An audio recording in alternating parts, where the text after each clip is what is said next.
Hey everybody, this is Andrew with Bulletproof Designs. Today we're taking a look at our all-new TPS guard. These are available for most late model KTM and HUSQVARNA TPI model bikes, so the new two-stroke fuel-injected bikes. On the new TPI models, the throttle position sensor is fairly exposed on the left side of the bike, and our Billet Aluminum Guard helps to protect against cracking on the simple plastic cover that comes stock on the bike.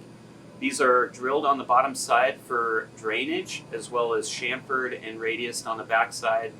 It helps to eliminate any kind of chafing on the wiring harness going into the sensor. On the new TPI model bikes, this is 2021 KTM 300XC. As you can see, the exposure is pretty high on the throttle position sensor. And from the factory, they just come with a lightweight plastic, kind of dinky little cover, fairly brittle. It wouldn't take much to crack in half.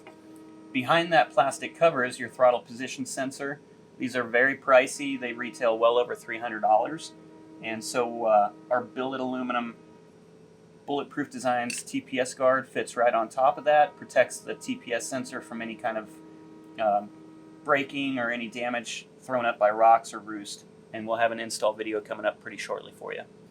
These are very easy to install, weigh less than an ounce. Available in silver, black, blue, and orange. Available from your local dealer or bulletproofdesigns.com.